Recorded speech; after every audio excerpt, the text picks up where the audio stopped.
Assalamualaikum warahmatullahi wabarakatuh. Al-Fatihah.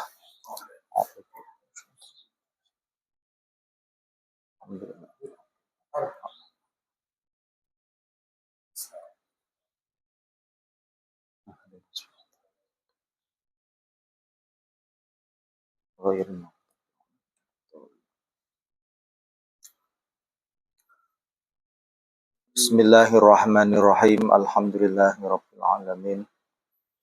Wa bihi nasta'in ala umuri dunya waddin. Wassalatu wassalamu ala asyrafil anbiya wal mursalin.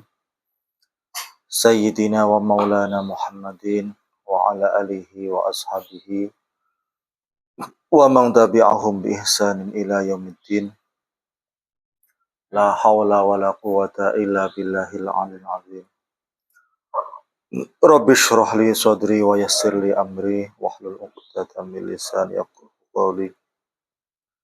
Subhanaka la ilma lana illa ma 'allamtana innaka antal alimul hakim. Wa tub 'alaina innaka antat tawwabur rahim. Allahumma inna nas'aluka 'ilman nafi'a wa rizqan thayyiba wa 'amalan mutaqabbala. Allahumma iftah qulubana futuhal 'arifin bihikmatik. Wangshur alaina rahmataka wa zakirna ma nasina wa 'allimna ma jahilna ya zal jalali wal ikram.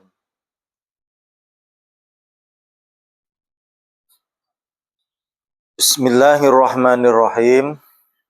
Kita kembali mengaji kitab Hikam. Namun kali ini tema, karena kemarin nggak tahu sampai mana wis sakniki sak ketemune wae. Bismillahirrahmanirrahim. Al-babur rabi'u wal ishrun, bab ke-24. Waqala radhiyallahu anhu, Imam Ibnu Athaillah ngendika, An-na'imu wa in tanawwa'at ma zahiruhu. An-na'imu tawi kenikmatan wa in tanawwa'at, senajan warna-warna apa ma zahiruhu. Pira-pira penampilane nikmat. Innama huwa bisyuhudihi waqtirabi. Innama huwa angin pestine huwa utawi an-na'im iku bisyuhudihi, kelawan syuhud ing Allah, waqtirabihi lan parek ing Allah. Wal azabu utawi azab, utawi siksa, penderitaan. Wa in tanawwa'at, senajan warna-warna apa madzahiru pira-pira penampilane, penampakane penderitaan, siksa.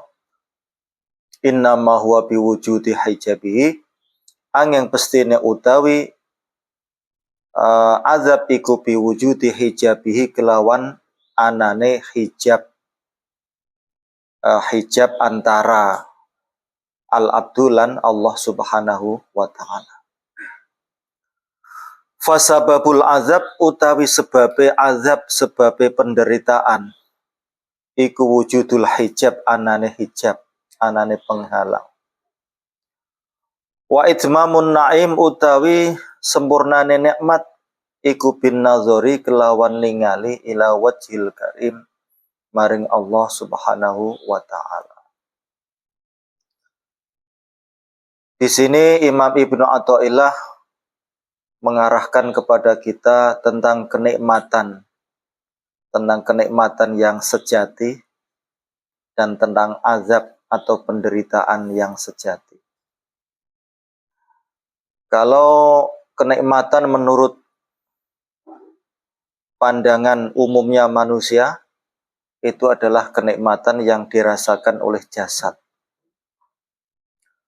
Kenikmatan yang dirasakan oleh jasad yaitu lidah, ilat, bisa nikmat iku mangan atau minum sing sesuai selera, minum sing iso dirasakno kelezatane. Kulit merasakan kenikmatan nek iso nyentok perkara sing alus,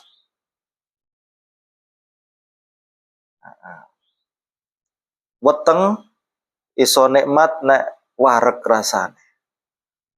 Begitu juga syahwat farji apabila mendapatkan keinginannya, itu merasakan kenikmatan. Kemudian di sini dikatakan kenikmatan yang hakiki.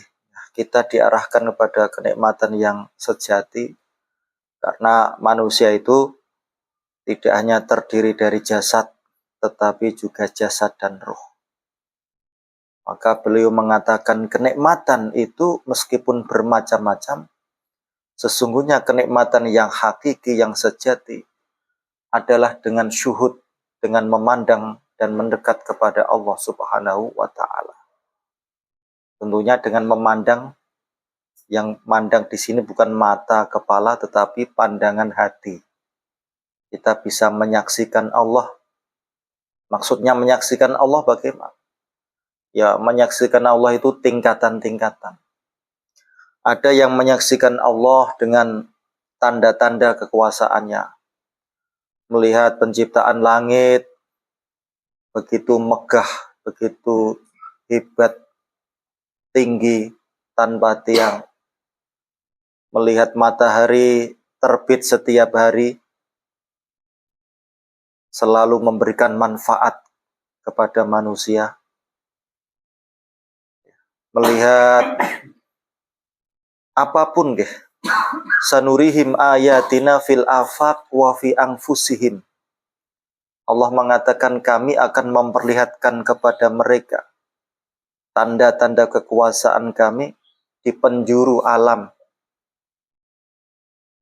di semesta alam, wa fi anfusihim, dan di dalam diri manusia itu sendiri. Kalau kita mampu menjadikan alam semesta yang begitu terhampar luas, kalau kita mampu memahami tanda-tanda kekuasaan Allah di semesta alam dan di dalam diri kita sendiri, maka di situ kita berarti bisa memandang Allah dalam arti memandang kudrah, iradah dan ilmunya Allah Subhanahu wa Ta'ala. Kudrahnya Allah yang tak terbatas, ilmunya Allah yang meliputi segala sesuatu. Iradah kehendaknya Allah yang tidak bisa dihalang-halangi oleh apapun dan siapapun. Masya Allahu kana wa ma lam yasha' lam yakun. Apa yang dikehendaki Allah pasti akan terwujud. Wa ma lam yasha' lam yakun, dan apapun yang tidak dikehendaki Allah tidak akan terwujud.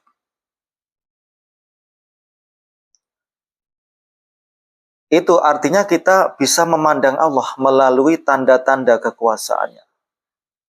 Ada sekelompok hamba Allah yang memandang Allah lebih daripada itu, sehingga orang yang mencapai makom ini mencapai makom fana. Jadi memandang yang ada itu hanya Allah, selain Allah tidak ada. Man syahidahum ainal adam faqad wasol. Barang siapa yang memandang selain Allah, semua makhluk itu hakikatnya tidak ada, yang ada hanyalah Allah, faqad wasol, maka sesungguhnya dia telah sampai. Jadi menyadari saya punya kehendak, saya punya pekerjaan, saya punya ini, hakikatnya adalah dari Allah Subhanahu wa Ta'ala. Wa ma tasya'una illa ayyasha Allah. Apapun yang kamu kehendaki, maka sesungguhnya itu ya kehendak Allah. Wallahu khalaqakum wa ma ta'malun. Allah menciptakan kamu wa ma ta'malun, dan apapun yang kamu kerjakan. Awak dewe ibaratnya nggak punya apa-apa, nggak punya daya, nggak punya, Allah sesungguhnya yang menjalankan kita. Cuman kalau akidah ahli sunnah wal jamaah bahwa manusia itu juga punya kehendak. Manusia punya kehendak, manusia punya perbuatan, apa yang diperintahkan Allah, itulah yang harus kita kerjakan.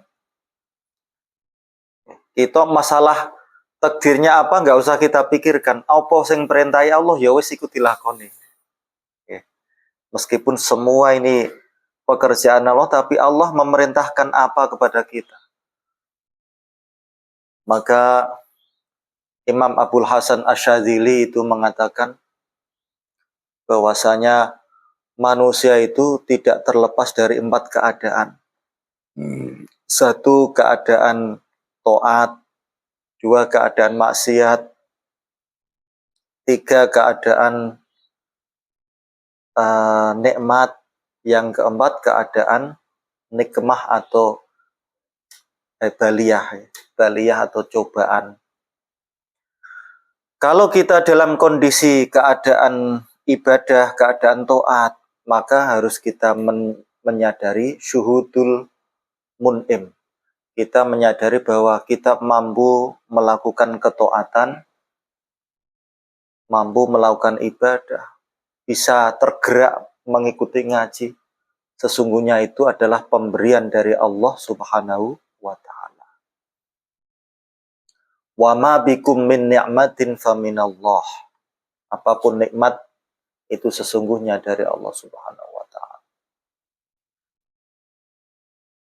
Kalau kita tidak bisa memandang itu, bahkan memandang amal itu dari diri kita sendiri, maka nanti akan muncul sifat takabur, muncul sifat riya, ujub, dan seterusnya.